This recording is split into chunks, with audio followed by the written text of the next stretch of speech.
മതേതരത്വം സംരക്ഷിക്കുന്നതിൽ രാഷ്ട്രീയ പാർട്ടികൾ ഉത്തരവാദിത്വം കാണിക്കണമെന്ന് കാന്തപുരം. ഇന്ത്യയുടെ മതേതര പാരമ്പര്യം സംരക്ഷിക്കുന്നതിന് രാഷ്ട്രീയ പാർട്ടികൾ കൂടുതൽ ഉത്തരവാദിത്വം കാണിക്കേണ്ടതുണ്ടെന്ന് ഇന്ത്യൻ ഗ്രാൻഡ് മുഫ്തി കാന്തപുരം AP അബൂബക്കർ മുസ്ലിയാർ അഭിപ്രായപ്പെട്ടു. SYS കേരള യുവജന സമ്മേളനത്തിന്റെ ഉദ്ഘാടനവേദിയിൽ അധ്യക്ഷത വഹിച്ച് സംസാരിക്കുകയായിരുന്നു അദ്ദേഹം. വർഗീയതയും വിദ്വേഷവും പടർത്താൻ ബോധപൂർവമായ ശ്രമങ്ങളുണ്ട്. അതിനാരും വളം വെച്ചുകൊടുക്കരുത്. കേരളത്തിലെ ബഹുഭൂരിഭാഗം ജനങ്ങളും മതേതരമായി ചിന്തിക്കുന്നവരാണ്. തിരഞ്ഞെടുപ്പ് ജയപരാജയങ്ങളുടെ പേരിൽ മതേതര വിശ്വാസികളെ വർഗീയവാദികളായി ചിത്രീകരിക്കരുത്. സമൂഹത്തിൽ സ്വാധീനമില്ലാത്ത സംഘടനകൾക്ക് അനാവശ്യ പ്രചാരം നൽകുന്നതും ഗുണകരമല്ല. വർഗീയ ചേരിതിരിവുകളെ ശക്തമായി പ്രതിരോധിക്കാനാകണം. മതവിശ്വാസികൾക്കിടയിൽ വിദ്വേഷം പടർത്തുന്നതിന് പകരം സൌഹൃദമുണ്ടാക്കാനാണ് നാം ഒരുമിച്ച് ശ്രമിക്കേണ്ടത്. കഴിഞ്ഞ ദിവസങ്ങളിൽ ക്രിസ്തുമസ് ആഘോഷങ്ങൾക്ക് നേരെയുണ്ടായ അക്രമങ്ങളിൽ ശക്തമായ പ്രതിഷേധം രേഖപ്പെടുത്തുന്നു. ബംഗ്ലാദേശിലും പലസ്തീനിലും ഉൾപ്പെടെ ലോകത്ത് പല രാജ്യങ്ങളിലും ന്യൂനപക്ഷങ്ങൾ ഭരണകൂട മർദ്ദനങ്ങൾക്കും ഭൂരിപക്ഷ പീഡനങ്ങൾക്കും ഇരകളാകുന്നുണ്ട്. ഈ അക്രമങ്ങളെല്ലാം അപലപനീയമാണ്. ഇരകൾക്കൊപ്പമാണ് നമ്മുടെ നിലപാടെന്നും അദ്ദേഹം പറഞ്ഞു. രാജ്യത്തെ ജനാധിപത്യ മതേതര പാരമ്പര്യത്തോട് ചേർന്ന് പ്രവർത്തിച്ച ചരിത്രമാണ് കേരളത്തിലെ സുന്നികളുടേത്. ബഹുസ്വര സൌഹൃദ ജീവിതം മതവിശ്വാസത്തിന്റെ ഭാഗമാണെന്ന് പഠിപ്പിക്കുകയും മതത്തിനകത്തു നിന്നുണ്ടാകുന്ന വിധ്വംസക ആശയങ്ങൾക്കെതിരെ ശക്തമായ നിലപാടുകൾ സ്വീകരിക്കുകയും പ്രചരണം നടത്തുകയും ചെയ്ത പാരമ്പര്യമാണ് സുന്നികളുടേത്. മതവർഗീയതയും രാഷ്ട്രീയ വർഗീയതയും സമൂഹത്തെ ശിഥിലമാക്കും.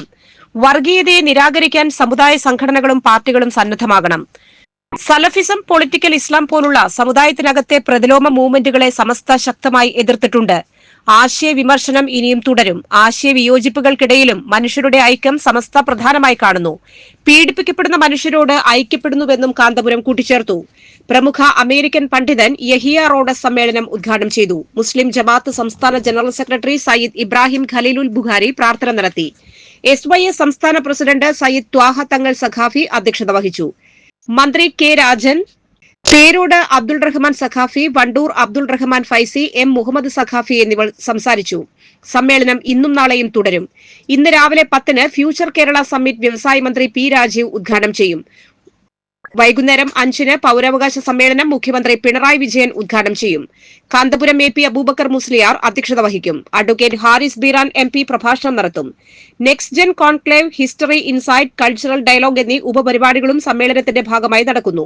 10,000 സ്ഥിരം പ്രതിനിധികളാണ് പങ്കെടുക്കുന്നത്. 25,000 അതിഥി പ്രതിനിധികൾ പങ്കെടുക്കുന്ന പ്രതിദിന സായാഹ്ന ആശയ സമ്മേളനവും നടക്കും.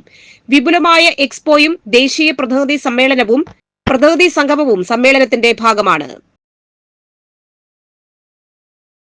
All of you, it is a great blessing to be here with you, and alhamdulillah, Allah subhanahu wa ta'ala honored us and honored me to come together with you all.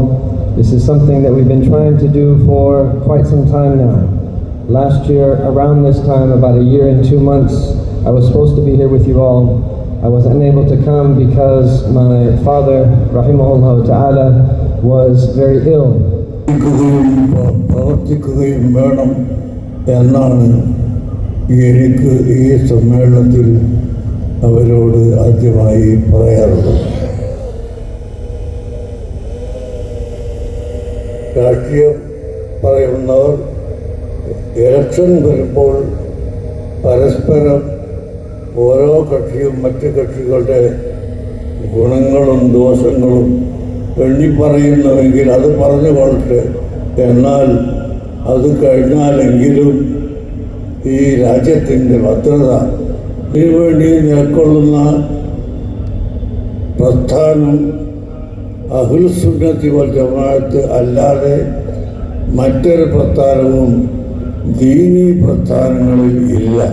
ആത്മാർത്ഥതയുടെ മനസ്സുമായി മനുഷ്യൻ വരുന്നത്, അതിലൂടെ മാത്രമാണ് മനുഷ്യന് ആത്മാർത്ഥമായി കാര്യങ്ങൾ ചെയ്യാൻ കഴിയുന്നത്. ഭൗതിക ലക്ഷ്യങ്ങൾക്ക് വേണ്ടിയാണെങ്കിൽ അത് ലഭിക്കാതിരിക്കുമ്പോൾ അതിൽ നിന്ന് മനുഷ്യൻ മാറിപ്പോകും. പാരത്രിക ലോകത്തെ നേട്ടമാകുമ്പോൾ ദുനിയാവിൽ അവനൊന്നും ചിന്തിക്കാതെ അവൻ ഈ കർമ്മം വിജയിപ്പിക്കുന്നതിന് വേണ്ടി പ്രവർത്തിക്കുന്നു. മനുഷ്യപ്പറ്റിന്റെ രാഷ്ട്രീയം എന്ന ഏറ്റവും കാലിക പ്രസക്തമായിട്ടുള്ള ഒരു ആശയം മുന്നോട്ട് വെച്ചുകൊണ്ട് 10,000-ഓളം സ്ഥിരാംഗങ്ങളും പിന്നെ SYSനെയും കേരള മുസ്ലിം ജമായത്തിനെയും സ്നേഹിക്കുന്ന ആയിരക്കണക്കിന് ആളുകളും ഒത്തുചേരുന്ന ഈ മഹാസമ്മേളനം തൃശ്ശൂരിൽ തന്നെ വെച്ചു നടക്കാൻ നിശ്ചയിച്ച SYSന്റെ ഭാരവാഹികളെ ഞാൻ ആദ്യം തന്നെ തൃശ്ശൂർ ജില്ലയിലെ ചുമതലക്കാരനായിട്ടുള്ള മന്ത്രി എന്ന നിലയിൽ സ്നേഹപൂർവ്വം നിങ്ങളെല്ലാവരെയും അഭിവാദ്യം ചെയ്യാൻ